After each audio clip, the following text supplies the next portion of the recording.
Michael Schwartz will teach you about firearms, self-defense, and the laws that affect your rights to keep and bear arms. Visit gunownersradio.com with questions to learn how to become a sponsor of Gun Owners Radio and get involved. Together, we will win. Now here's your hosts, Dave Stahl, Joe Dramisi, and Michael Schwartz on The Answer San Diego.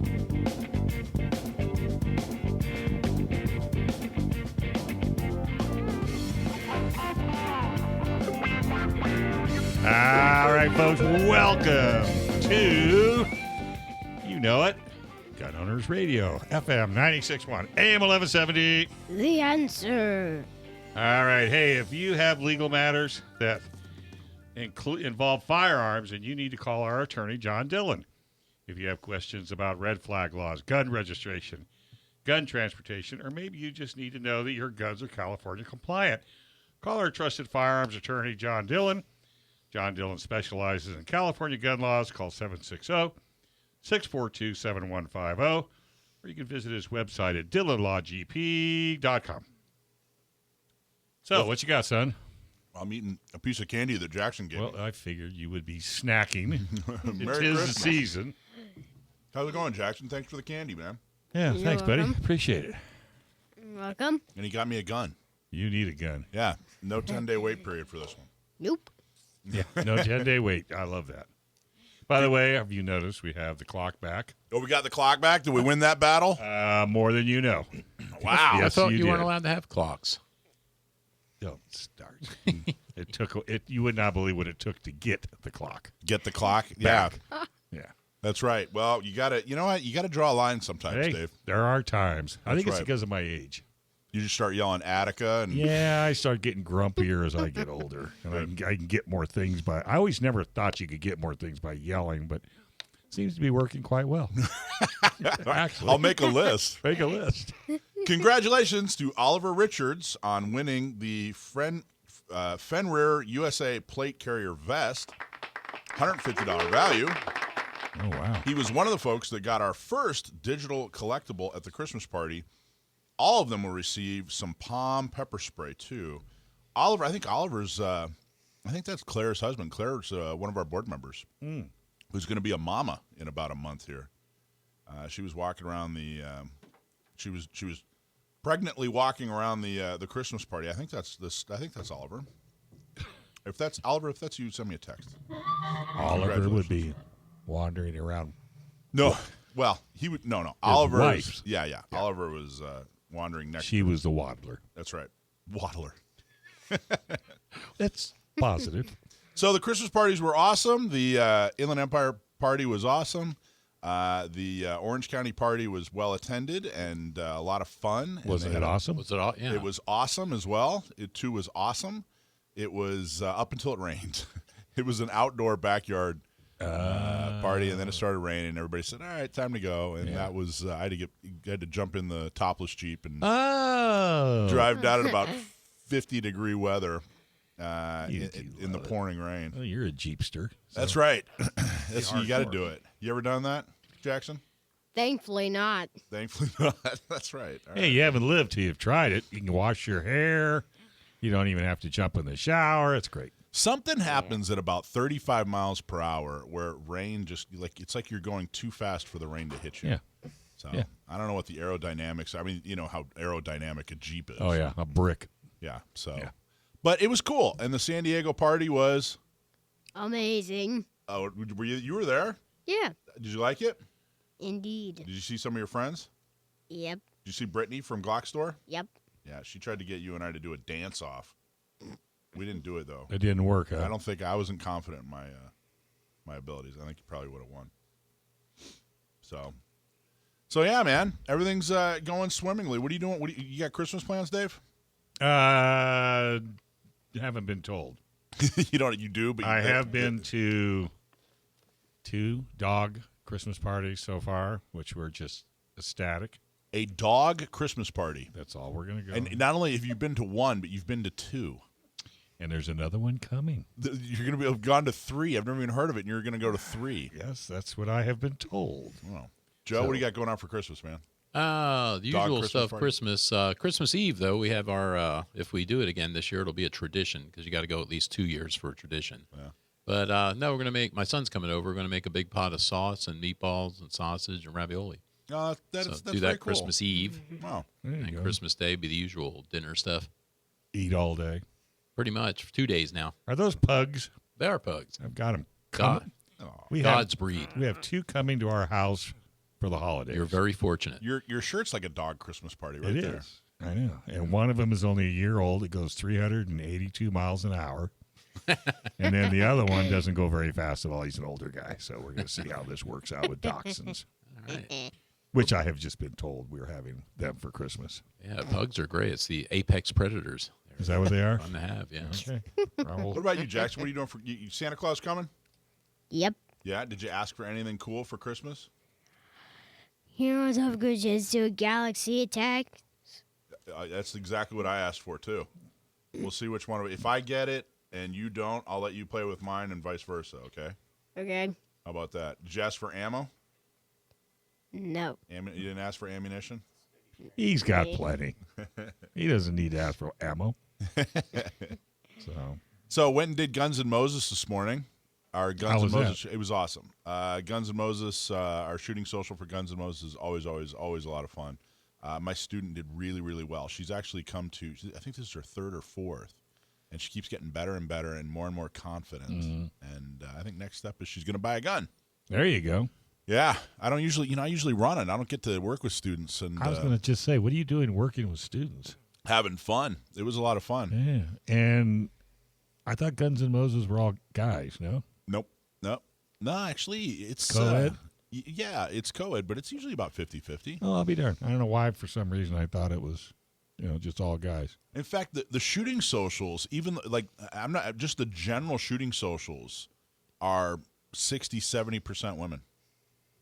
Like unintentionally. We just put it out there to anybody. And Well, look at Not Me SD. I mean, I know that is all women, but look at the attendance you guys have had just in the short time that's been around. over 500 women have now successfully completed the program. That is really a mark. Isn't that cool? I think it's just off the charts, truly. So, yeah. Which you do know I'm donating an hour to Not Me SD next Sunday. I heard the day after Christmas. I just felt a need. When we bring them in here, even though we have a 2-hour show, I just think that program is so important that I think they could handle an hour. I think so, too. I know bringing in Desi, right? Desi, and I don't know if Wendy? Wendy's coming in or not, but I know Desi is. She might, I think they're good. I think the plan might be for Wendy to call in. She can Yeah, call in. Desi can talk like for 5 hours. So that's not even. I have no problem with her coming in because she can talk. Yeah. So that'll be good. Yeah. So yeah. So we have. So 2022 is going to be rock and rolling. It's going to be a big year. It truly is. Truly going to be a big in year. more ways than not, right? Yeah. Well, I think it's going to be a real positive year. I think you're going to, as far as the packs go, San Diego and Orange and Inland Empire, you're going to see expansion. As far as our Not Me program, you're going to see expansion and a little bit more. We're going to formalize it. I think we're going to spin it off into its own 501c3. Very good. And then you're going to hopefully see, we're going to work on L.A. and Bay Area and get packs in those areas. You're going to work on the Bay Area? Work on the Bay Can Area. I go Somebody's watch? got to. Can I go watch that? Somebody's got to. That's what I want to see. Hey, I know 22's coming up right around the corner. Do we have anybody locally that's going to be running for office? Are you going to be doing anything in that? Oh, yeah. Oh, absolutely. So what do we got in 22 down here? So June is the primary, and we'll have a voter guide ready for June, and then November we're going to have a lot of elections. Most of the elections that we're going to endorse in happen in November. Right. A lot of the city councils don't have a primary. So Should be exciting. Very exciting. All right. Hey, folks, don't go anywhere. See if I can ruin this. We're going to have Jake Wiskerchen on with Red Flag Laws on Gun Owners Radio.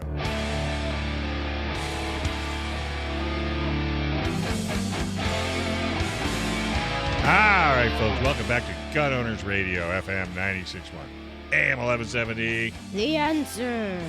Jake Wiskerchen from Walk the Talk America is up next to talk about myths and misconceptions around mental health and gun ownership. But first, self-defense and emergencies can happen to anyone, and there's no guarantee that the justice system will be on your side. Make sure you are protected for the legal battle after your self-defense battle. And while you protect your family and property, U.S. Law Shield is here to defend you 24/7, 365 days a year with a comprehensive self-defense coverage at an affordable price. Bad guys don't take days off, and neither does our coverage. Hey, listeners, you can get a free T-shirt when you use promo code GunOwnersRadio. So sign up today. Go to uslawshield.com. So the theme for the month is mental health, and we've talked about that with a few of our guests. And our next guest, Jake Wiskerchen, is with Walk the Talk America, and we're going to talk to him about what Walk the Talk America is and a little bit about red flag laws. Jake, how you doing, man? Gentlemen, it is absolutely my pleasure. I am doing fantastically up here in Reno, Nevada. How are you both? Great. All doing well. Doing very, very well. Good. Yeah. So tell us everything. What do we need to know? What exactly does Walk the Talk America do? Well, I believe you're going to have its founder on in the next segment, but I'm going to give a brief overview. So what we're trying to do is bridge the gap between firearms ownership and mental health. And the story is basically Mike founded the organization following a tragedy in his own life, and he says we've got to do something to eliminate firearm suicides. So at our core, we're a suicide prevention organization. But broadly, what we want to do is we want to invite firearms owners in to get the counseling care that they likely need to prevent such suicides, and along the way, heal marriages and improve parenting and all sorts of things by demystifying what counseling is. And then along with that, we teach some cultural competence courses to clinicians so that they're better equipped to use proper language with gun owners when they come in to counseling, and we don't scare them off, because a lot of us in my profession are a little bit ignorant, if not a lot ignorant, about what it means to be a gun owner. And so when I hooked up with Mike a couple of years ago, I thought this was a great opportunity, a great organization, and I had something to offer. But what it meant was I had to come out of the closet as a firearms owning clinician, and I did so, and it's been great. I haven't looked back. It's been awesome. I've really integrated in the gun community, and so that's in a nutshell, that's what we do. We offer lots of things, and I can get into that if you'd like. But well, let's talk about your background. You say what does that mean to be a clinician, or tell us everything there is to know about your background. Sure. So I'm licensed as a marriage and family therapist in the state of Nevada, and when we talk about mental health practitioners or mental health clinicians or mental health professionals, they're basically all interchangeable, but there are several different licenses that you can get to practice. One is marriage and family therapy, one is professional counselor, another is clinical social worker. Everybody's heard of psychologists and psychiatrists, and their license scopes allow them to do different things. I can't prescribe medicine. That's left to the psychiatrists. They are medical doctors. But everybody else basically does counseling, talk therapy, psychotherapy. We can call it a bunch of different things. And you get a license by the state to practice. That allows you typically to bill insurance. So I go into network with, say, Anthem or United or whatever, and you come into my place.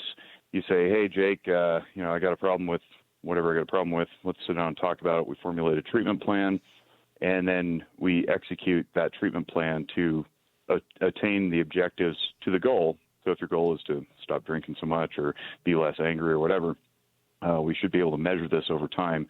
And then eventually you grow and evolve, and you get discharged just like we would with any other physical therapy, from surgery to learning to play basketball again after an accident.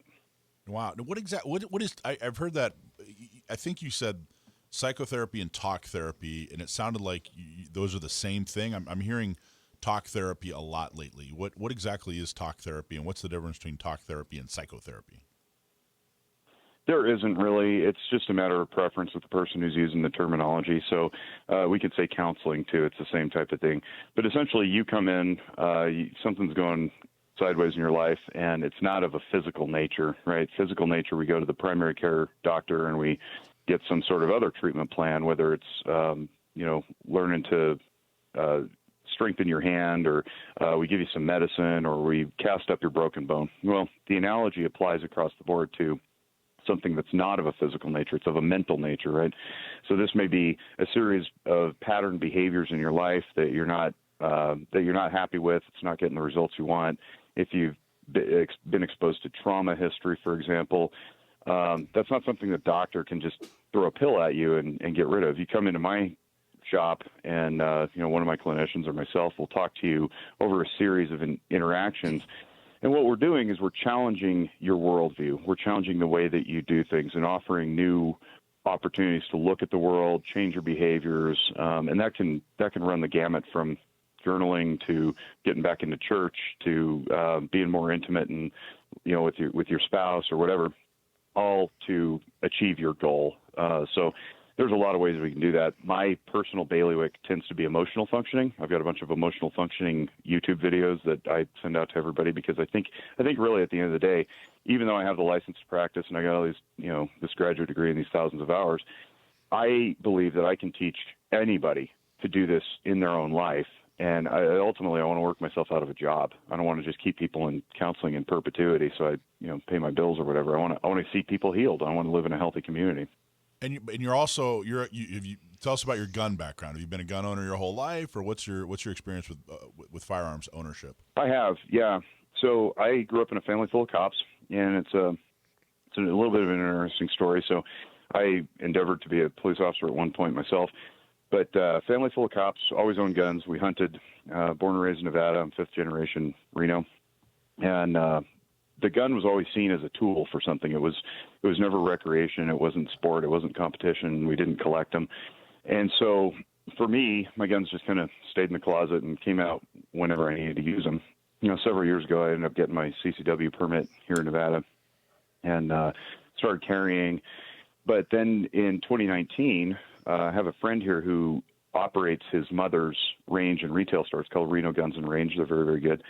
And he and I have been friends since college, and we've been talking about this guns and mental health thing for quite some time. And one day he texted me, asked me if I knew of Walk the Talk America. I hadn't, looked him up. And I was hosting a mental health podcast at the time. I still have it. It's called Noggin Notes. And so I reached out to WTTA. Mike replied and said, hey, you need to be on my podcast. This is a really cool topic. You guys are doing something that nobody else is doing. We hit it off. We became friends. And then I got immersed into the gun community. So our board of directors is very well established in the firearms community. Ashley Lebinsky, I know you just had her on the show a couple weeks back, and we did. She's now on our board, along with Colleen Noir and Rob Pincus. And these guys have been like incredibly gracious in shepherding me along through the culture. So, when I went to SHOT a couple of years ago, it was like I walked in and I didn't really understand gun culture because I wasn't a part of it. And then I went, oh, now I get it. This is like so multifaceted. It was really easy for me to sink right in. And then I started teaching people what I know about mental health and how the two can coexist in the same space. Interesting. So how does the public understand mental health?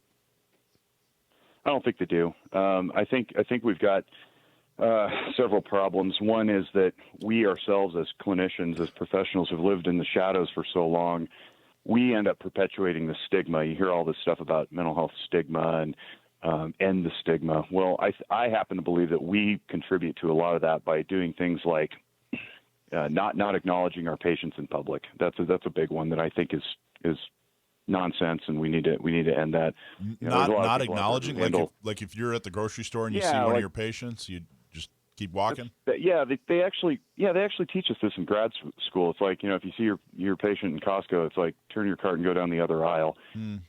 Which nobody does that in any other profession that holds sensitive information. My dentist doesn't do that. My orthopedist doesn't do that. My attorney doesn't do that. So we make it uncomfortable. We make it weird. So that's one thing. Wow. Culture and media historically have painted mental health in a bad light. One flew over the cuckoo's nest and all that stuff. But then also we've got this new explosion of teletherapy companies, Talkspace and BetterHelp and all that stuff that basically say to the public, hey, download our app, text in, get your mental health treated. And that's a complete misrepresentation of what it takes. What it takes is, long-term commitment. So we're fighting a lot of battles, and I think a lot of it's misunderstood, from diagnostics to treatment to discharge. it's just very hard. So what's the biggest myth or misconception? Well, I think these days the battle that I find myself fighting is that everybody has mental illness, and it's not true. That's a big myth. Just because you have a hard time in your life doesn't mean that you meet diagnostic criteria for mental illness. But that's what's being pushed by a lot of these companies so that they can capture business. And I think it's wrong. I think it's unethical. But boy, it sure does, get people in the door. So we've seen a lot of youth mental health issues, and I put that in air quotes that the audience can't see because we're on radio, but mental health issues, right? It's like everybody's mentally ill these days. It's like, well, maybe not. Maybe, response to governmental lockdowns and disease nobody's seen before is supposed to be distressed. Like, you're supposed to be distressed when you don't know what's happening. You're supposed to be on your heels and a little anxious and nervous when government keeps being inconsistent with the way that it's handling things. That's not necessarily mental illness. But that's the message being sent is like, oh, you got mental illness because you're worried or you're anxious. Like, get into care. And then, of course, we're fighting social media too, TikTok and stuff. That seems to be a big part. Where the line is. Like, how do you determine where the line is? Seems to be a big part of. It seems to be. I don't want to say big part of the problem, but it seems to be a big discussion point. That seems to be that probably is the issue. Where is the line drawn between someone who's having a bad day or a bad week or a bad month, or someone that's not feeling up to par, and someone that has something diagnosable? Are you able, in a few sentences, are you able to define where the line's drawn, or is that why you're a professional? No, actually I can. So we have a book. It's called the DSM, that's short for Diagnostic and Statistical Manual, and then subtitled Of Mental Disorders. So in that book, we've got all the criteria that we need to meet. So you asked about where the line's drawn. Usually it's on a time frame. How long has this been going on? We can look at that. We can look at certain symptom presentations. But before we even get to the diagnosis and the diagnostic criteria, we open the book, and like a few pages in, it says what a mental disorder is. And the operative language in there is clinically significant distress or impairment in one or more important areas of functioning. And some of the important areas of functioning are social, marital, legal, medical, et cetera, occupational, academic. So if you don't have clinically significant distress or impairment, you're not qualifying yourself for a mental illness diagnosis. Okay, hang out right there. We got to go to a commercial. Yeah. We were both trying to figure out when we could stick our foot in the door, but you were just too good. Hey, does selling your home feel overwhelming? Well, it doesn't have to be that way. With Scott Vincent from Caldwell Banker Royal Realty, Scott Vincent is the perfect guide to help you sell or buy your home. Scott has also been a San Diego County gun owner board member from the start. So if you're moving, let fellow Second Amendment supporter and real estate broker Scott Vincent help you sell your home and find your new home anywhere in the United States. Call him today at 619-948-2459. Tell him you heard about it on Gun Owners Radio. Again, give Scott a call at 619-948-2459, or you can get him online at scottvincent.com. That's VINSON. We're talking to Jake Wiskerchen from Walk the Talk America about mental health. So, what would most people be surprised to learn about mental health, Jake? I think they'd probably be surprised to learn that it's much easier and a lot less threatening than people make it out to be. So part of what I want to do with firearms owners specifically, but then other professions broadly who are skeptical or are afraid to come in, is demystify what the process is. One of the things, and I know you guys want to discuss this, is the care barriers that exist to accessing my services. One is this appearance that we're going to pick up the bat phone to the government and tattle on you, and you're going to lose your Second Amendment rights because you're struggling with something. That's not true. And we have lots of protections built in against that ethically and legally. So even if we take a state like, say, New Jersey, it has a red flag law that is very broad. It says that, quote unquote, any person can petition the court for an extreme risk protection court order. Doesn't mean that we can or should professionally. And if we break your confidentiality for that reason, we better have a really darn good reason to do it, because we could jeopardize our license by doing that. So I think one of the things people are always pleased to see is when they get into care, how easy and non-threatening it is, but then what the protections are against sharing their stuff with the public or courts or emergency services and whatnot. Those conditions are very, very rare. And it does come up. I've definitely gotten that question, particularly with CCWs. We started we now have the ability in San Diego to get a CCW for the first time in decades, and there's congratulations. We worked really hard on that. We're very happy. There's at least one question that has to do with mental health, and I get a lot of questions, kind of off the record questions about that. Well, gee, I've done this, or I have this in my history, or this is going on in my life. Is that something I should disclose? And there is a very real fear. Have you seen a lot of that? Have you seen people who don't get help with mental health issues because they're a gun owner? Oh my gosh, that's the whole reason the organization exists. Wow.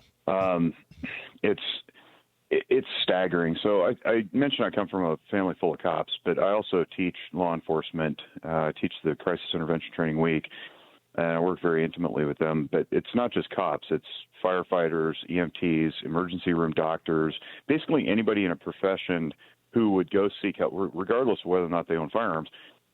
They're skittish about coming into care because they don't want to be deemed by their colleagues or their superiors or supervisors to be unfit for duty. And that's a real scare. Here's my analogy, and I stole this from a colleague of mine, my clinical director. If you're in the military and you're going on a ruck and you turn your ankle and you think that it's going to be embarrassing or shameful or somebody's going to look at you weird by admitting that you need to get your ankle taped or looked at, what you end up doing while you're continuing on the ruck is you become a liability for everybody else on your team by not asking for help. And that's the message that I'm trying to push out, is like, if you're really struggling, you're lacking sleep, you're showing up to work sluggish because you got anxiety about your kid being sick or whatever, that's okay. And what we need to do is push the message back up the chain to the supervisors and the bosses to say, if you don't get this person attended to, worse things will happen, up to and including suicide, which is a big deal in the medical community, as it turns out. So, yes, I see that all the time where people give their testimonies to us like, I don't trust it, I don't want to come in, I don't want my rights taken, I don't want to lose my job. And it is an uphill battle for sure.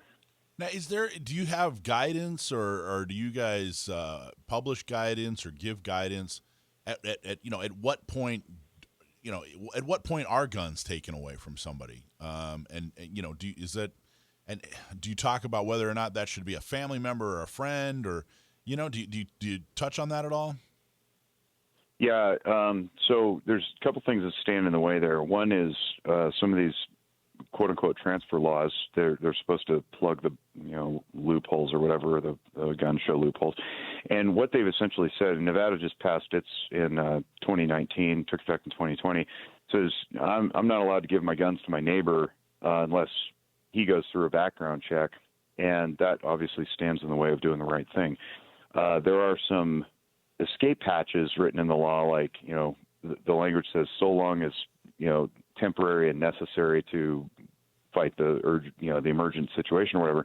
But the problem is those terms aren't defined. We don't know how long temporary is. We don't know how long as reasonable is defined. So is it 3 days? Is it 30 days? We don't know. And people are afraid to do the right thing because they don't want to become felons, or in Nevada, gross misdemeanors.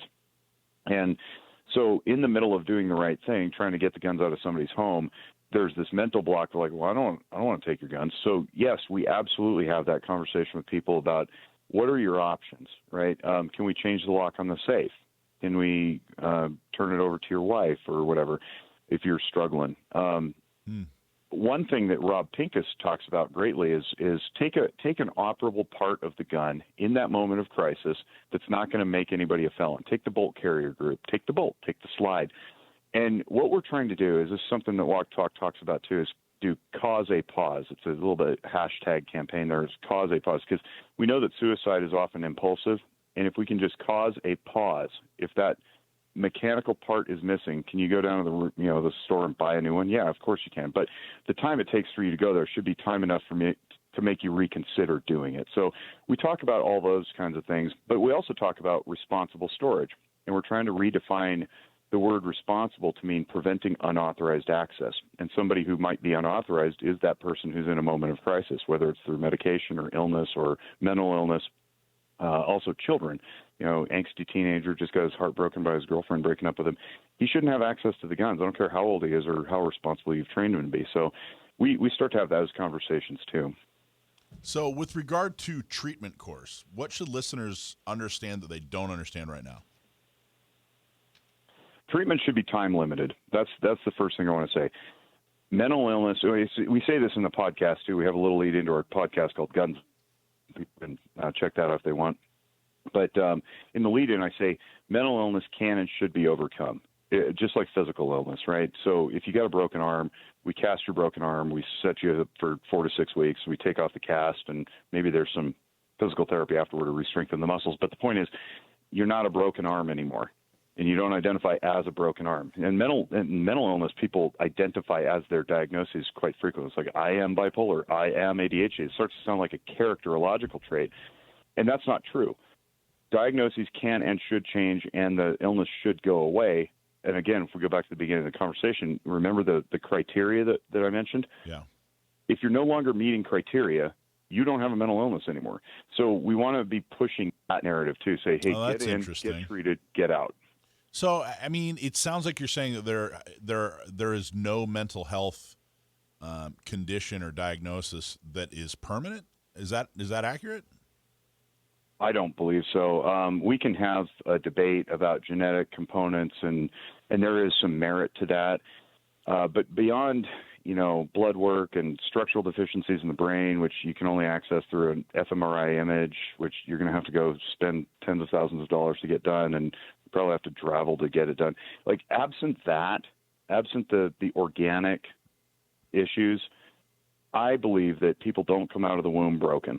They come out whole, pure, clean, intact, and then they're sculpted over time to do whatever they do, meaning we can sculpt them differently later. You get a proper level of awareness and insight, you can start working differently. So just because you've been, a drunk and abusive jerk, for 20 years doesn't mean you have to keep being that way. If somebody brings it to your attention that this isn't working for you and you kind of sort of know internally it's not working, we can give you some alternatives. And then later you change. And I think, anybody who's listening, including you guys, me, we're not the same person now as we were 10 or 15 or 20 years ago. I mean, I certainly hope not. So if we can all change, that means that anybody struggling with a major issue can also change. And I think that inspires hope. So I take off the table the permanence of it, and we presume that change can happen until proven otherwise. Wow. Well, I am woefully unqualified to have that debate, but I think it would be interesting. It just...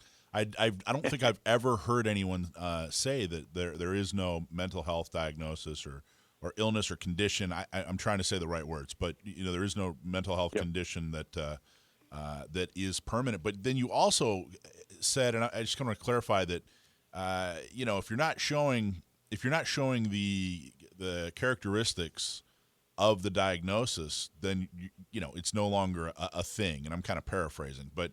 And I think what correct. No, you're absolutely correct. Yep. So if someone and we see this a lot with parents of children who bring them in and they're like, my kid's distracted and he's hyperactive and all this stuff. It's like, he must have ADHD. It's like, well, yeah, all right, cool. Maybe he does. Now what? We have to treat it. We have to do something different. We have to teach your kid patience and distress tolerance and to keep himself under control. And those things all can be done. I mean, any human being can change and evolve and improve. I certainly am distractible. I go 100 miles an hour. But what I've done is I've managed to control it. It's not spastic anymore. I'm not in fourth grade blurting out answers to my fourth grade teacher and getting B's in citizenship, right? I've learned how to control that. And if I can do it, anybody can do it. That's awesome, Jake. Well, thanks, man. I really appreciate this conversation. So Walk the Talk. What's the website for Walk the Talk? Yeah, WTTA.org, walkthetalkamerica.org. You can spell it out if you want, but it's WTTA.org. And if you want to see some of the videos I put out, Zephyr Wellness is my company, zephyrwellness.org, or our YouTube channel. And that's kind of a cool way to go. And then our podcast. guns and mental health. Appreciate you guys having me on. God bless you for doing what you do and continuing the message, and Merry Christmas. Thanks, man. Merry Christmas. Media and politicians have told us that guns are frighteningly dangerous and that we'd be safer if more honest citizens were disarmed. We're tempted to believe them if that's all we know, but now we have data that calls their story into question. But first, most companies waste a lot of money on marketing. The reason why is because they don't have a clear message. You are wasting money on your website, your social media, and your advertising if you don't have a clear, easy-to-understand message. Sage Tree gets it. They've been doing this since 2005. Sage Tree has been helping companies clarify their message and connect with customers. Contact them today and learn about their proven system to help you get better return on your investment from your marketing dollars. Go to sagetree.com to learn a whole lot more. I like the Christmas rock music we got going on today. Yeah, that's our boy. There you go. Thank you. Hey, so our next guest is an old friend of mine, Rob Morse. You know Rob from his blog Slow Facts, and he's also on the at least he used to be. I should probably check with him on Polite Society, the podcast. I think he's still a part of that. Rob, you there, man? I am, and I am still a co-host on the Polite Society podcast. I thought so. How are you? I'm great. It's really, really good to hear your voice. You and I haven't spoken in years, and that's a sin, frankly. I was going to say, you know how long it's been? I've had to renew my concealed carry license since I moved. Rob used to be a San Diegan. You and I were fighting the fight side by side, shoulder to shoulder, and a lot's changed in San Diego. It has. It's gotten really, really things have gotten a lot better, and we're doing really, really well. And you've gone on to big, great things. Tell us about Polite Society. That is an ensemble podcast. It used to be called Politics and Guns, but we would go to advertisers and said, would you like to talk about politics and guns? And they heard the word politics. I thought we said venereal disease and taxes, and they just couldn't back up fast enough. So we stole the Robert Heinlein quote. An armed society is a polite society. We thought that was innocuous. It's still Politics and Guns. Runs about 90 minutes. My podcast is Self-Defense Gun Stories. I was at a training seminar, and the guy goes, we're talking, we'd all seen something in the news. Grandma did a great job. And the instructor said, well, we're not sure she did. We know she succeeded, but is what Grandma did best practice, or was she lucky? Now that's just a little. Go ahead. And I was going to. And you did an article called "Now We Know There Are Armed Good Guys on Our Streets," right? Yes, I did. We have some data about that. Give us the gist. Give us the gist of the article. The short version. The media said self-defense doesn't happen and nobody carries out in public. Well, we couldn't prove it. They didn't publish those media stories. And then a huge survey was done. We asked people, how often do you carry? Did you ever use your firearm in self-defense? What was that like? So we actually know there are millions of us, more than tens of millions, who carry every day, and we've used our guns in self-defense. That's amazing. So what's the big takeaway? For those who are going to read the article, what do you want them to take away from this article?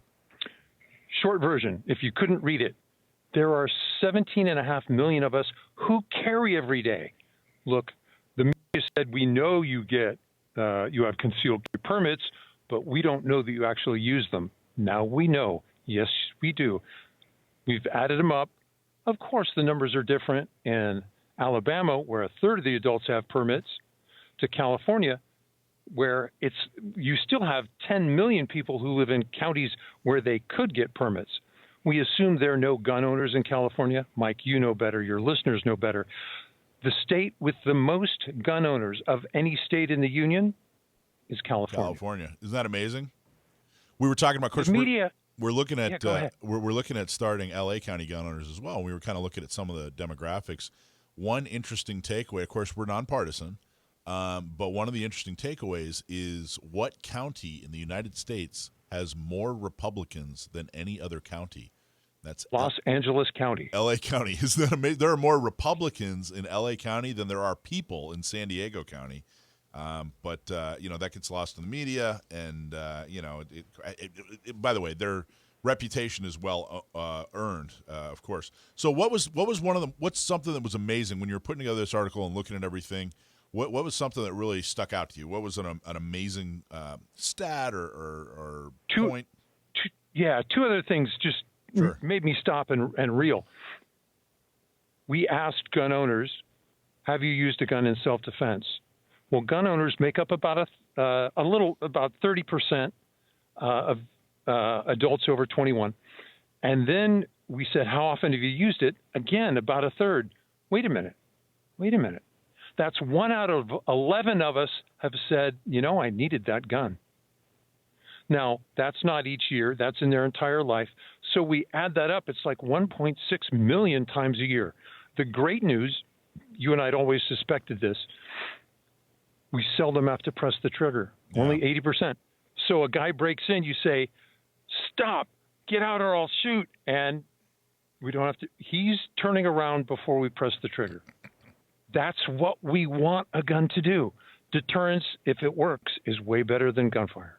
Yeah, well, and that's one thing that I think is lost in public messaging is when we talk about using a gun in self-defense, we're talking broadly. We're talking about someone that pulls a gun but doesn't have to actually press the trigger. We're talking about somebody that, we're just the presence of a firearm or maybe they pulled the firearm but decided, hey, you know what, I don't have to use it because now the bad guy's mind is changed because he sees that I'm armed. So you guys were using a very, very broad definition of using a firearm, right? Absolutely. Well, when we ask people, did you use it? And you ask, look, did it make a significant difference in the outcome?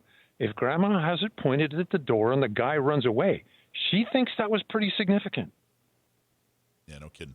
Is there what's your favorite self-defense story? I'm kind of putting you on the spot, but do you have a story that you read about in the news that kind of was a favorite? We did one recently. A pizza delivery driver goes up. And the reason I like it is it's an everyman story. More of us are doing that job. Oh, it's okay. So it's DoorDash, whatever it is. We're delivering groceries, and two guys try and rob him, and he's up against a wall at a house where he's trying to deliver, and he survives. Because a day before, a delivery driver had been shot 5 times.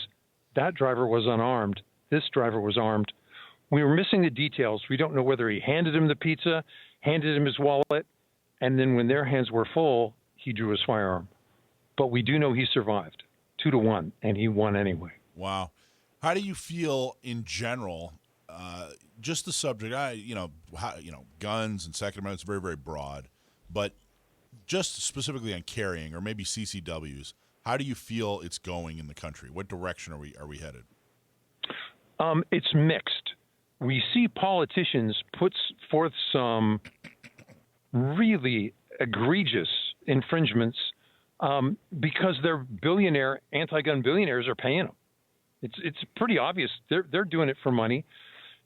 But when we look at the wonderful thing I also took away from this report, gun owners are everyone. Yeah. Not only are we 1 out of a dozen on average, the stereotype is we're old white guys. The point is the fastest growing percentage are young urban women. We're everyone.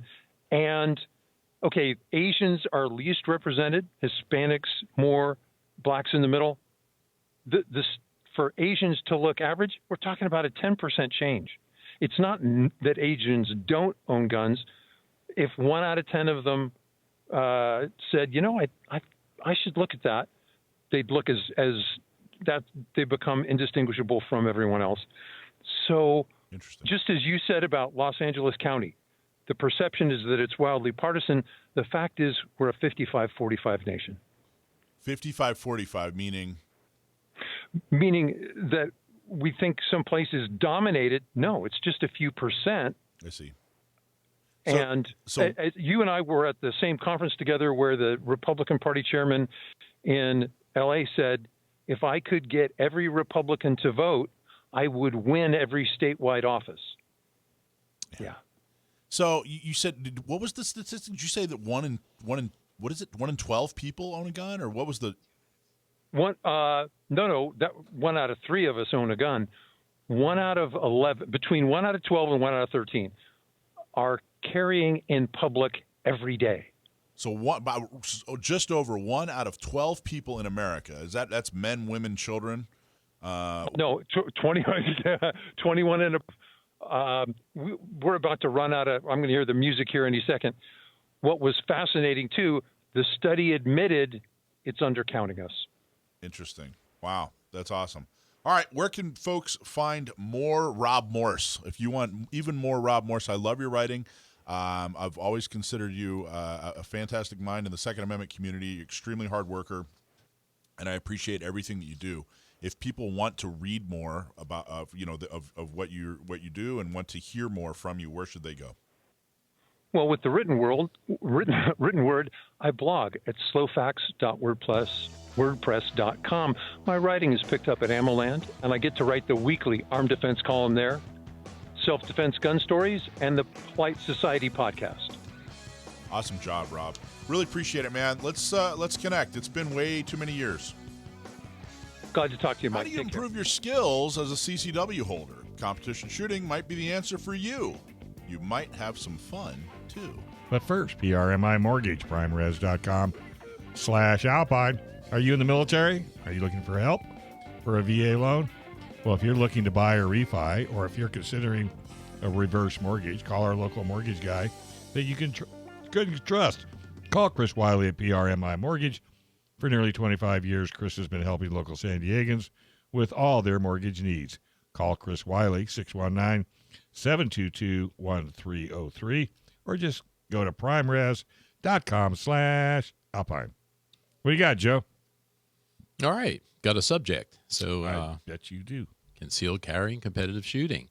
So, yeah, usually I have an article, but I'm changing things up a bit here because I write a lot of articles. Most of them get published in the on our website, but some of them are less appropriate for there. So I publish everything on my getagrip.substack.com for anybody that's interested in that. But when I don't have an article actually to talk about, I'll have a subject to talk about, which is what I got today. So concealed carry and competitive shooting. So a lot of people are carrying nowadays. We're very fortunate, thanks to San Diego County gun owners and all the people that supported that. So we get a chance to do that now. And I think we're going to go, we should go over 6,000 actually concealed carry licenses here at the end of the year. Wow. That's awesome. That's nice. Yeah. The last 2 months they've issued over 200. So if that keeps up this time, we should go over 6,000, which is fantastic. But, a lot of them teaching this stuff now, a lot of the people that come in the class, it's interesting that they've gone through and they've gone through the process. They're getting their concealed carry, but they don't necessarily do a lot of training. And, it's hard. We were talking about that in here a few weeks ago when Chris Chang was in here and Ursula. And we were talking about, sometimes the state requires training and this and that. But, the state can only do so much, and you require a class, and that's not really training.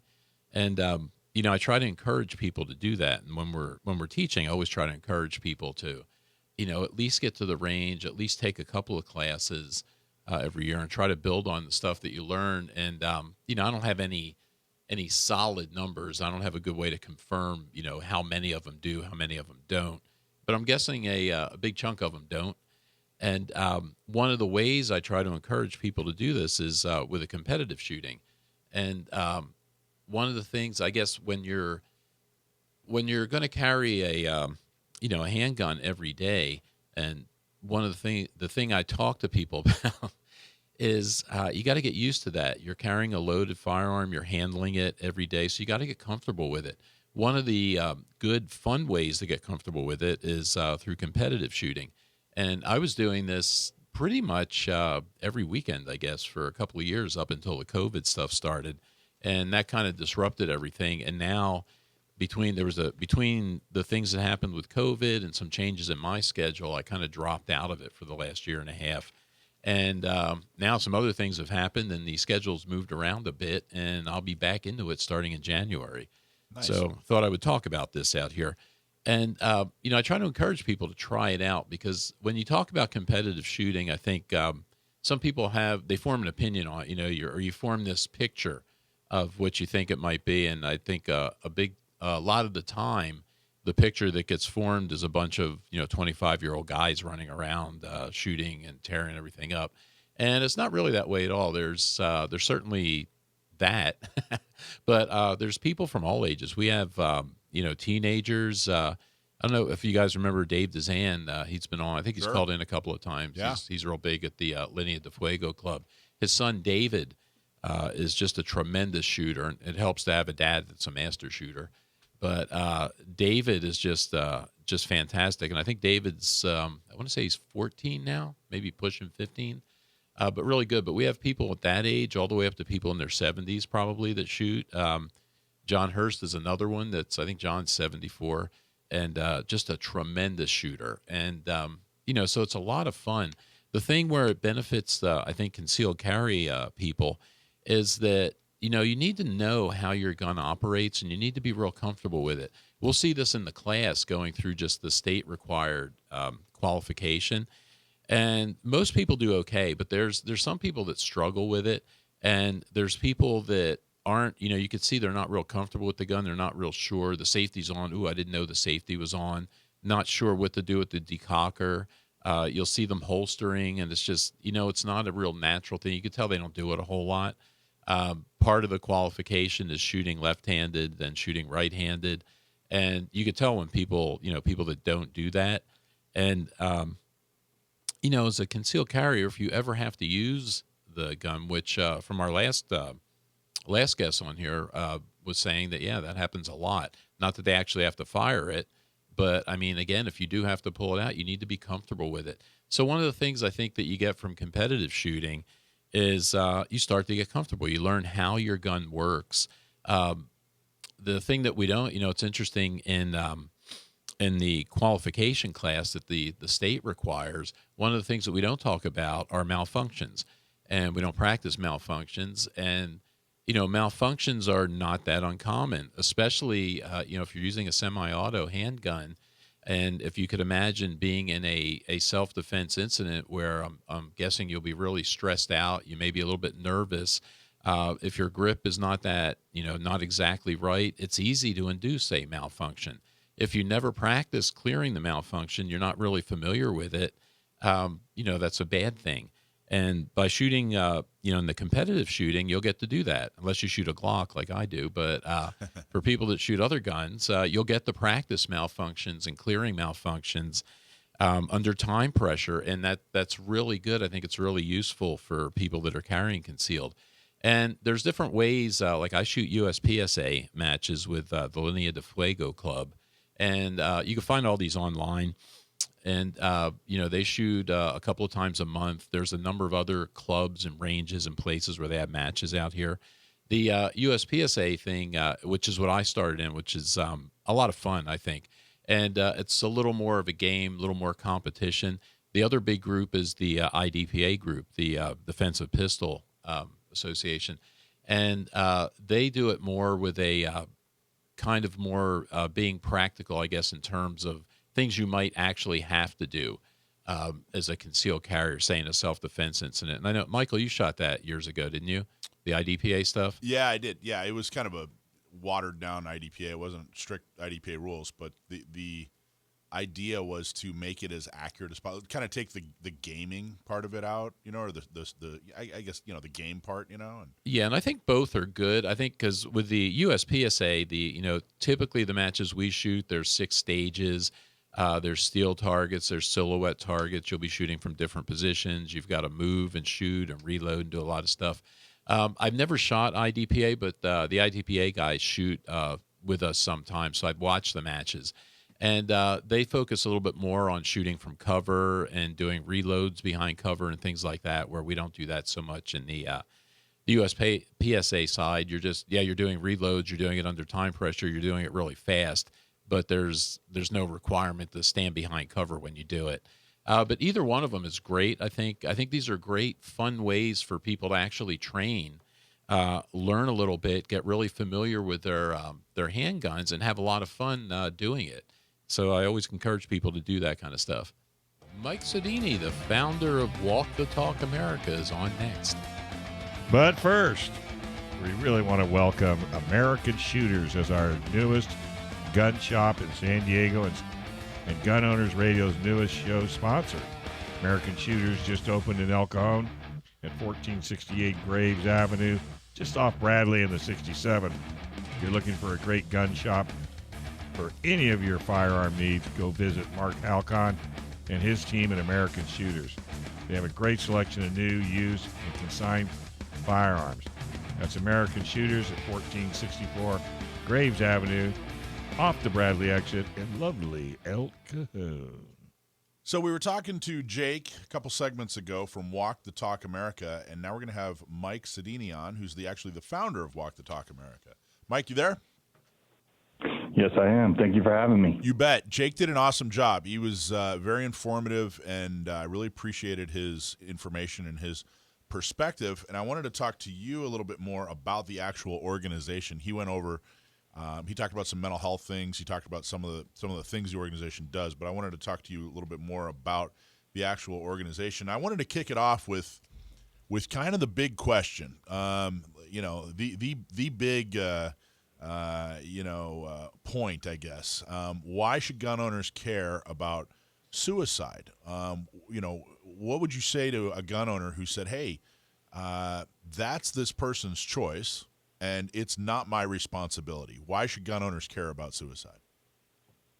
Well, there's a couple of reasons. Obviously, suicide by firearm, it takes up 2/3 of that number that gets lumped all together that's used against us constantly, right? That's something that I think we should address. And then the second reason is that we have to do a better job in the firearms community of showing our humanity, that there are good people there.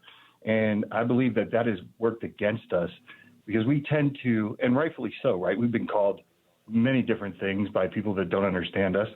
But if we continue to do the whole pry it from my cold dead hands and not do anything else, it's going to put us in a perception that I think needs to change. It's something that I never saw when I came into the firearms community. So, yeah, interesting. Every law out there, every gun law out there that we hate that shouldn't exist, could have been prevented by personal responsibility. So I think that, or at least the excuse for the law was based on a lack of personal responsibility. And then there's a whole argument over, of course, the government shouldn't be enforcing personal responsibility, but it would appear to me, I think there's a case to be made that getting involved with Walk the Talk America and promoting the message and the work that you guys do is exactly that personal responsibility that gun owners we pride ourselves in and talk about. This is a solution to a problem that doesn't involve government. Is that an accurate way of putting it? 100%. And even, to go into the whole point of a lot of these laws are made because people don't understand, right? So I want to be there. I want to have a connection to the people that maybe back these laws or try to write these laws, because far too long, they just wrote them. And I think it's important for us to say, okay, you need to understand the damage some of these laws can do. You need to understand why the community doesn't like these laws. I think that's important. So if we continue to stand on opposite sides of the room, right, with this self-imposed chasm, we're going to have more people writing laws that just don't make sense. They're feel-good laws, but they actually won't stop all the things that both sides wants to accomplish. So even if it doesn't resonate with you that people may need help, suicide is something that we should prevent. Even if that doesn't resonate with you, the idea that they, like you said, use an enormous number. How many people are killed, using a firearm every year? 2/3 of those are suicide victims. taking that away from the other side, and taking away their ability to use that to create more bad laws is something that every gun owner should probably care about. 100%. I agree with that statement right there. And I mean, that's just what it's all about. This is a way, I truly feel that most people don't want people to die or be hurt. So I just want to make that clear as well. But I get it. Like, people are like, hey, it's their free will. But you have to understand the big picture, right? You got to look down the field when it comes to this stuff. And that's why we're here now. It's because for far too long, we kind of just turned our back on it and said, hey, it's not our issue. It's a mental health issue. They got to deal with it. And suicide is preventable. It's not like, you can't say, well, gee, there's a certain percentage of society that's just simply going to commit suicide, and there's nothing we can do. It's a natural part of society. It is preventable. You can look at other communities or other societies and see vast differences, enormous differences in the rate of suicide. For example, my understanding is Japan has a huge suicide rate. And, oh, by the way, they have, almost 0% gun ownership, right? Am I right on that? Or Right. Yeah, that's correct. And here's the thing. I'm not here to tell you that suicide is preventable. Like, we're going to bring suicides down as a whole. My goal, because I come from the firearms industry, is to try to prevent suicide by firearm and get that number down. So tell us about the origin story for Walk the Talk. How did Walk the Talk America come about?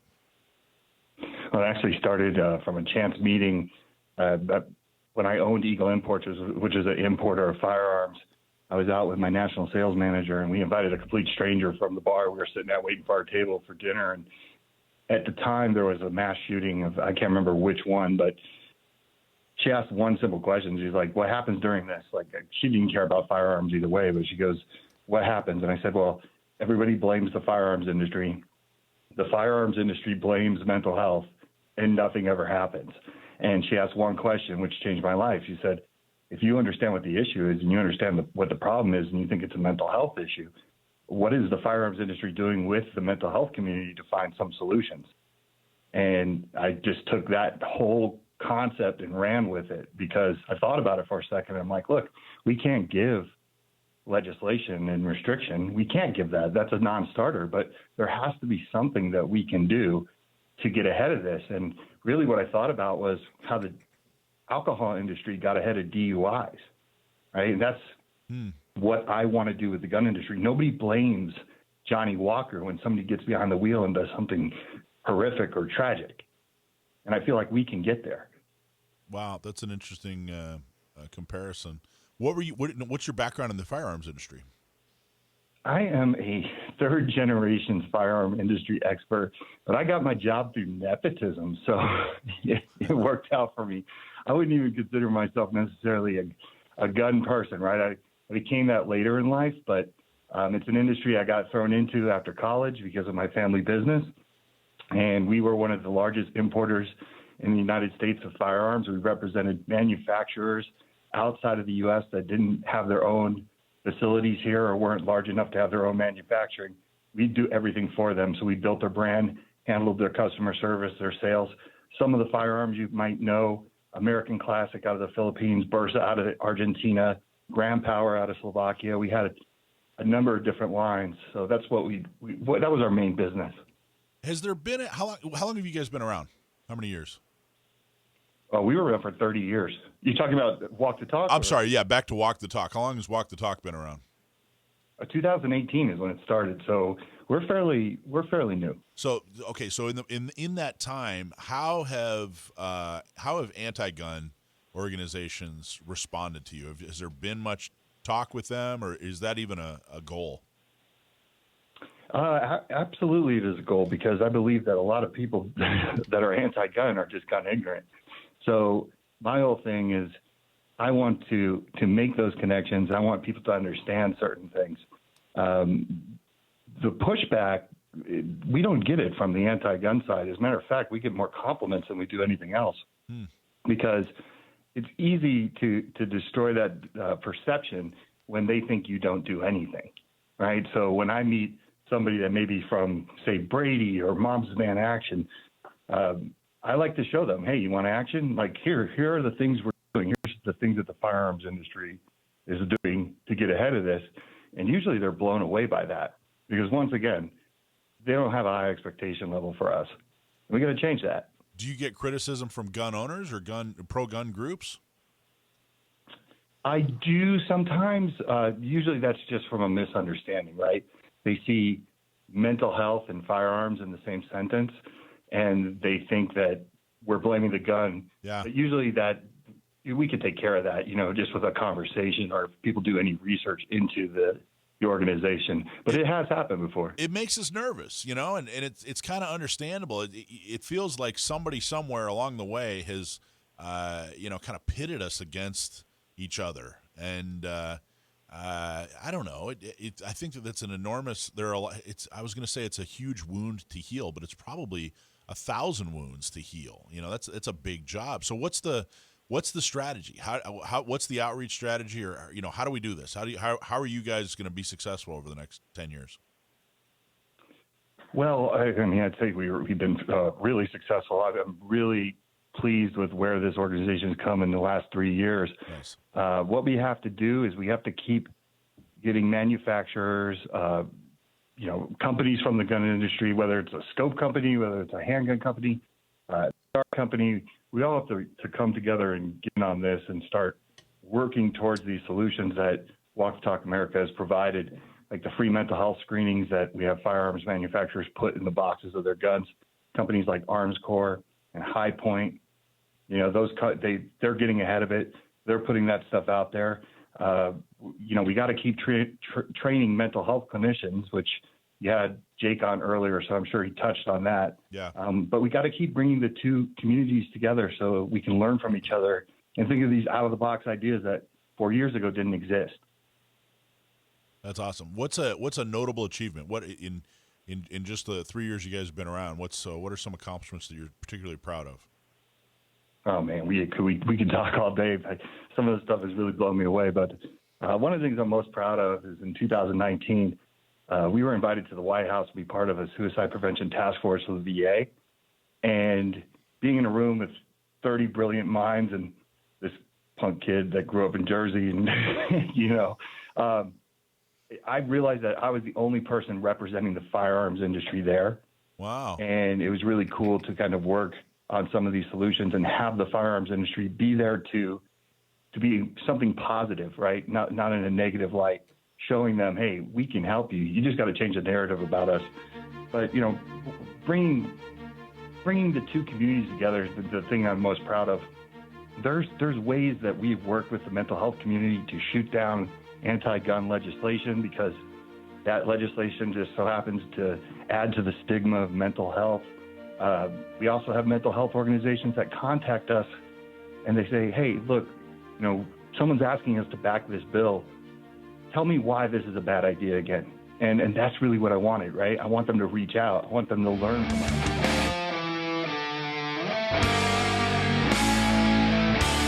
It does. It's just... All right, folks. Welcome back to Gun Owners Radio, FM 96.1. AM 1170. The answer. Hey, you gonna let him interrupt you? Nope. Well, he's armed now. I'd fire. I'd take him out, dude. It's okay. No. Watch him pop. All right, folks. Hey, we're proud to partner with the National Concealed Carry Association as a 10-ring partner. NCCA exists to serve the Second Amendment community by providing a nationwide network of 2A advocates. They offer elite self-defense and concealed carry training from the nation's top instructors. They provide rock-bottom prices on the best selection of gear and accessories. Join them today. Members get great prices and free shipping. You can learn a whole lot more about National Concealed Carry Association.com. Okay, we're talking to Mike Sodini from Walk the Talk America. So, Mike, how do you describe this in like two sentences? When someone says, "What do you guys do?" How do you describe Walk the Talk America? You're a what kind of organization?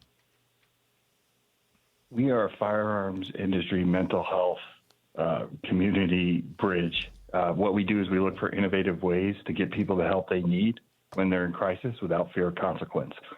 And how's your relationship with media been since you guys started?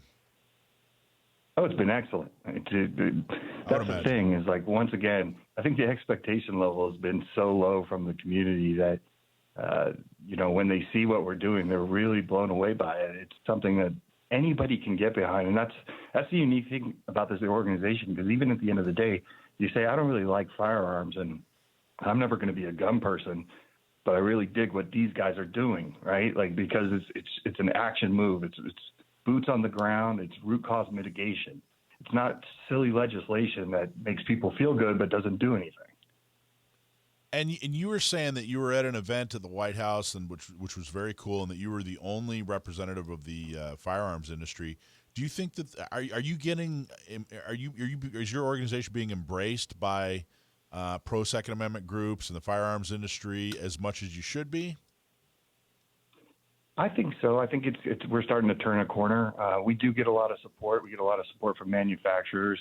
We just got a massive amount of support from Ruger, which is really nice. So I think it's starting to turn the corner. I think people are starting to see the value in this.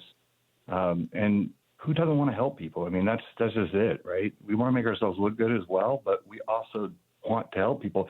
Most of the people that I met when I came into the firearms community were really good people, and we weren't the people that they said we were, right? You always hear these things like, oh, when there's a mass shooting, they get excited and they're cheering because that's more money. No, it wasn't like that.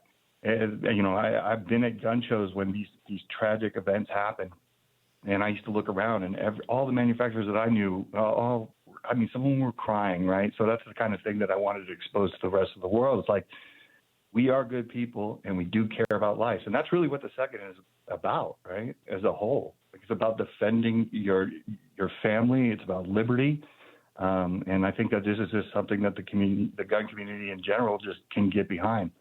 That's awesome. So what's your biggest obstacle? What obstacle are you guys battling right now?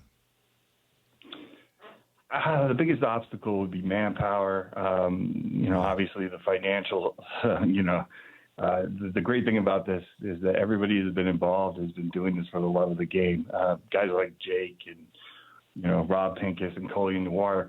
All these people that are behind this dedicate their time and donate it. So it'd be great to have a team, to get out there. But we're starting to build off that. Here we are in year 3. I think a lot of companies, I think the industry as a whole, because it's a new concept, they needed to see like staying power, right? Like year 1, it's like, okay, I like what they're saying. Are they going to be around? Now here we are, year 3, and we're stronger than ever. So I think the biggest obstacle would be, finances, and then just people knowing about the organization. So we had Ashley Lubinsky on a few weeks ago, earlier this month, to talk about same subject. Not talk about your organization specifically, but talk about mental health and firearms ownership. And I saw that she's a new board member. Congratulations! Yes. Yeah, that's awesome. Now, what is she? I love Ashley. She's great. What does she bring to the board? Talk about what she brings to your board and organization. She's just brilliant. Everything about her is great. But, one thing that I do love about her is she fights in the open, right? She battles bipolar too. And she's not afraid to talk about it. And she knows she aligns with our mission. She has experience in the firearms industry. She knows the history of the firearms industry. I think she brings a lot. So I'm really excited to have her. That's awesome. So what are some goals, or what are you guys looking forward to for 2022? Man, I'm looking forward to SHOT Show. We were rocking and rolling, and then the end of the world happened with COVID, and all these shows got canceled. So a lot of the organizations that I was kind of targeting, or manufacturers I was targeting to go talk to, I didn't get to do that. And I feel like this is the type of mission that needs a face-to-face meeting with explanation of what we do. So I'm really looking forward to January, to getting out to the largest firearm show in the United States and seeing some of these manufacturers, in person, so we can get rolling. So I have a little co-host here, Action Jackson. How old are you, Jackson? 8. And how often do you shoot? Once a week. Once a week at Glock Store, right? Yep. And you're people know you from Instagram because you're service dog, right? Indeed. Indeed. What's your service or what's his Instagram handle? @servicedog_chase. Awesome. So, Mike, what should guys like? What would you like Jackson and his generation to know? I guess let me phrase that a little bit different.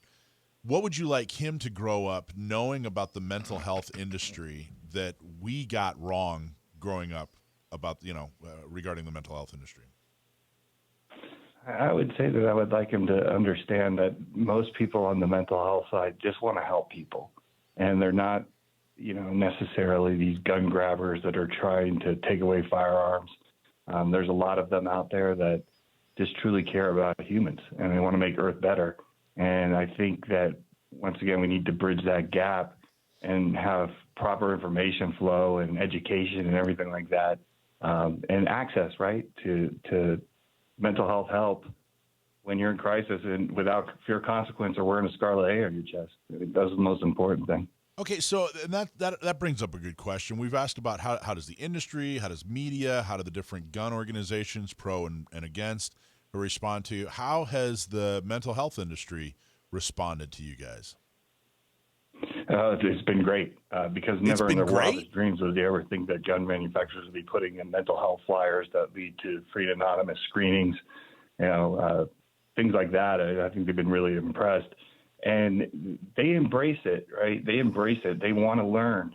They want to understand. So I would say it's been positive on that note. Wow, no pushback, no character assassinations, no hey look we're the experts, fall in line. It's all been positive. It's all been positive. I'll tell you why.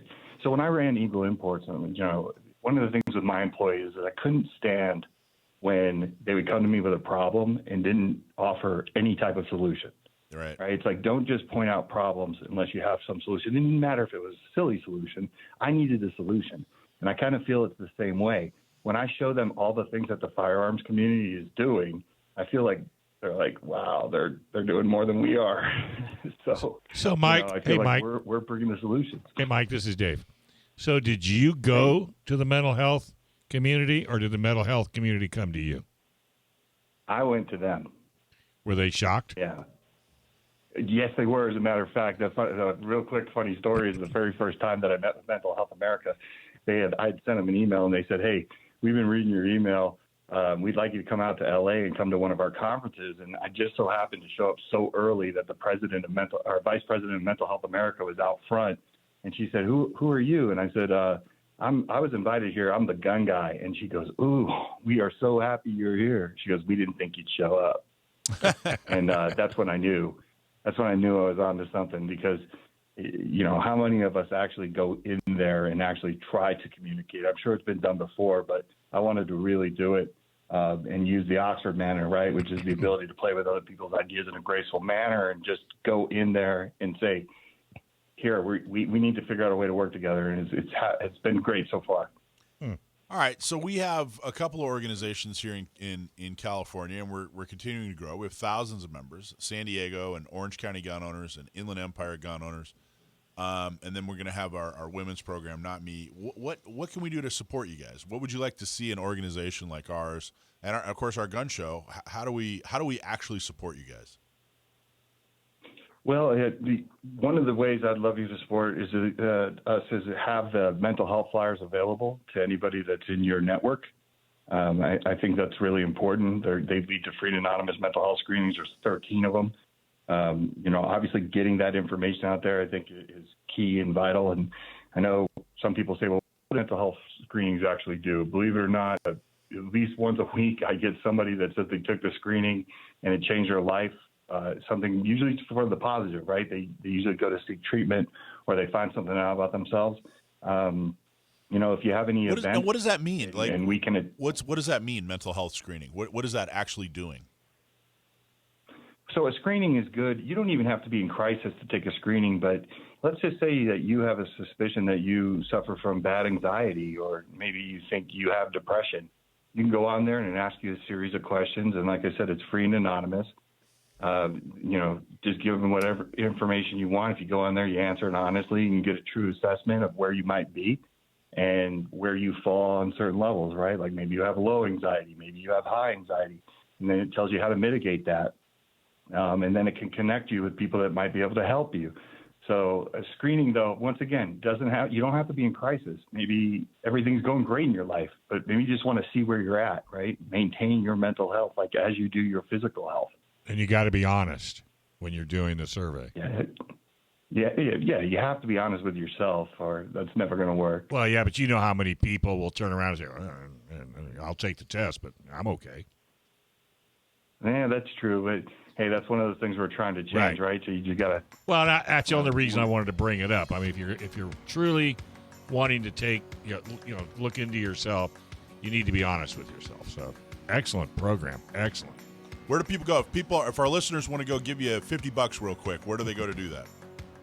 They go to WTTA.org or walkthetalkamerica.org, or you can find us on all social medias at WalkTheTalkUS. All right, buddy. Hey, Merry Christmas, and we'll talk to you down the road, I'm sure. Merry Christmas. Thank you so much. I really appreciate you having me on. Guess what? We live in a state where your self-defense rights are under attack. Let us be your voice to help defend and restore the Second Amendment. Help spread the word about the fight. There's 2 easy things you can do. 1, like and subscribe to the show on YouTube, Facebook, Spotify, Instagram, or the podcast, or whatever way you like to listen to the show. 2, leave a 5-star review on Apple Podcasts. That helps boost our show and puts us in front of a whole lot more people. All right, Stump, my nephew, who's going to ask the question. I think you are. Are You ready to ask the question? You have to do, it's tough. All right, okay. Stump my nephew. Every week you send in a question, a gun trivia question. If we use it on the air, then you get a hat or a shirt. If you stump my nephew, then you get a lifetime supply of firearms training from Front Sight. Pistol, rifle, shotgun, carbine. I think we even have some hand-to-hand classes out there, and you can take classes for your entire life. I go every year. Love Front Sight, and they're very, very generous, very good to us. So, Sam, how you doing, man? Pretty good. How are you guys? Fantastic. Are you ready for this week's question? I hope so. I hope so, too. All right. You ready, Jackson? Yep.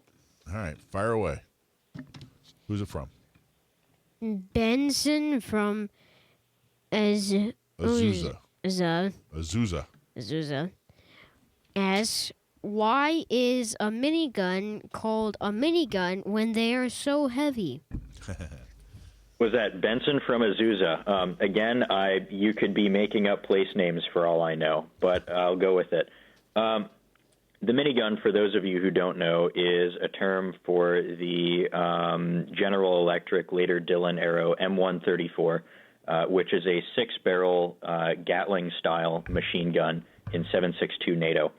Now, the reason it's called the minigun, despite requiring a fixed pintle mount on something like a vehicle and requiring an external power source in order to drive the rotary mechanism, is to differentiate it from larger guns in sort of the naval sense, a gun as some type of artillery piece on a ship.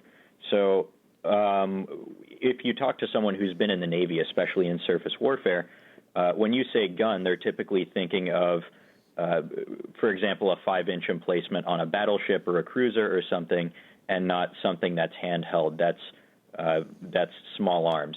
And so the minigun, being much smaller and lighter and more compact than something like a heavier autocannon, is called a minigun. I think you got it. Wikipedia states the mini in the name is the comparison to larger caliber designs that use a rotary barrel design, such as GE's earlier 20mm M61 Vulcan, and gun for the use of rifle ammunition as opposed to autocannon shells. Miniguns are typically Gatling gun-style firearms driven by an electric motor that can shoot 2,000 to 6,000 rounds per minute, which is far more rounds per minute than I can shoot. Jackson, how many rounds per minute can you shoot? I think 5 or 10. That's probably about right. That seems about right. That's a little bit more. So a minigun, a little bit faster than me and Jackson. A little bit, yeah.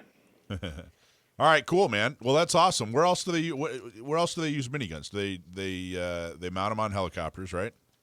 Yep. Well, the cool thing about it being so mini as opposed to something like an M61 Vulcan, as you mentioned, is that you can mount it on a heck of a lot of different stuff. So you see them on helicopters. You see them on airplanes for use as gunships. The AC-47 had one. Actually, it had 4 of them. You'll see them on Humvees sometimes, though those are being phased out at this point. You'll see them on some ships, surface warfare vessels, for defense against smaller craft like torpedo boats and speedboats, because that high rate of fire and ability to traverse rapidly allows them to track and fire on smaller craft. And so you said it needs some kind of power source. What do? Do they lug a battery around, or how does that work? Yeah, pretty much. You connect a car battery up to it, and that drives the motor in the rotary mechanism. The whole thing is powered externally by that battery, including the firing system. So even if you get a dud round in your really long belt of ammunition, the gun doesn't know the difference. It just keeps on firing because the sliding breech blocks and the firing pins are all driven by the motor and gear system. That's interesting. I hadn't thought about that. So if you get a bad round, it doesn't matter. It just keeps going, and then it extracts it just like it would brass, and you just keep rolling. So it's something you wouldn't ordinarily think about because we deal in small arms. So if you, out of a batch of 10,000 rounds of ammunition, if you get 1 or 2 bad rounds, you probably won't even notice, let alone have a serious problem with it. You just tap rack, reassess, and keep going on with your life. But in something that's firing between 2,000 and 6,000 rounds per minute, depending on how much power you supply it, you're going to encounter stoppages a lot more frequently. So it's really useful to have a weapon system that doesn't care whether the ammunition is actually defective. That's awesome. All right, man. Well, awesome. You got it. Nailed it yet again. Always a pleasure. What else you got going on? Anything else? Anything interesting you want to tell us? No, nothing super exciting. Same old. Yeah, I heard you. Do you want to talk about the present that you created for someone? Do you want to go talk about that or no? I did. I do. I would like to talk about that. Okay. What am I referring to? Several months ago, I happened across a Savage Axis in gently used condition for a decent price. So I thought, I don't like the way this rifle is set up. It's kind of crappy, but I bet I could do something with that. And so I stripped it all the way down to a barreled action with the help of a friend of mine who's a precision shooter. And we built it back up from there with a nice Boyd stock, replaced the trigger, replaced the scope mounts on the receiver with a full-length rail, and mounted a Vortex Crossfire 2. And I gave that to my father as a Hanukkah gift because he's been wanting something of that style, a sort of hunting-style rifle, for a long time to round out his collection. Wow. What caliber? .308. Wow. That's awesome. I don't know. That's a fantastic gift. And you put that all together yourself. What would you say? It's kind of intimidating for people to start tinkering around with guns like that. What would you tell people that want to start? If you want to start with something like a Glock or a Smith & Wesson M&P or a SIG P320. Those are really easy to work on. I haven't broken down the fire control group or fire control unit, as they would want me to say, of a P320 because that's all supposed to be unitized. You're not supposed to mess with it at the armorer level. But Glocks and M&Ps are very similarly constructed, and they're very easy to work on. There's an absolute minimum of parts. You could break one down probably using kitchen utensils, and you don't need They're very easy to work on, and it surprises me to talk to people who work on ARs but are intimidated by Glocks. It's like talking to someone who's a welder and having them say they're intimidated by Legos. I don't know if I like the comparison to Legos and Glocks. I don't know if I like that comparison, but all right. Well, how about this? I always say Glock guys are the Jeep guys of guns. Yeah, there you go. I like that. I think I like that. I got to think that through. So, your old man like it? Was he happy? Oh, he's very happy with it. We took it to the range. It was a very pleasant shooter because of the 1-inch thick Packmeyer decelerator recoil pad I had them put on the stock when I ordered it. Awesome. All right, man. Cool. Awesome. Great job. I think that's a great gift. Thank you as always, and good job. Thanks for having me on, as always. Fun segment, fun question. Lots to talk about there. Yep. All right, let's check in. Do a little You Don't Know Jack, son. You don't know Jack. Son. Still working on that, sorry. That's awesome. How you doing, man? Good. Did you go to the Christmas party? Yep. What did you win anything at the Christmas party? Two things. You won 2 things at the Christmas party? Yep. All right, what did you win? I think you won a spoon, right? No. You didn't win a spoon? Nope. What'd you win?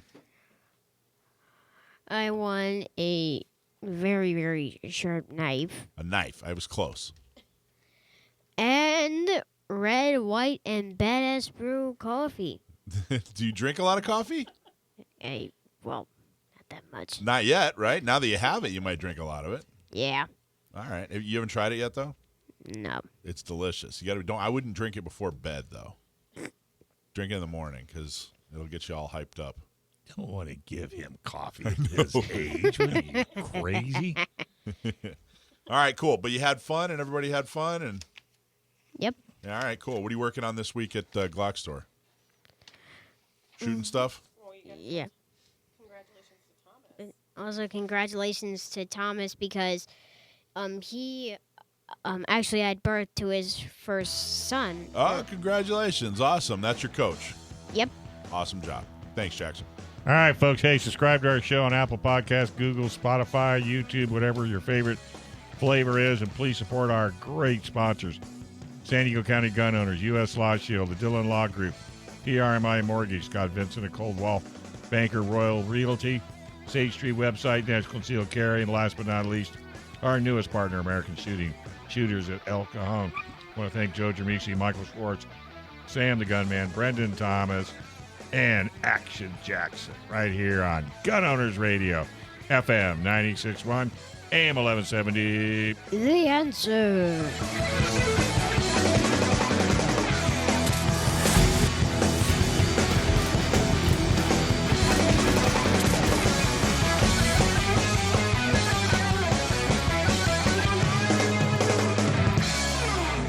This program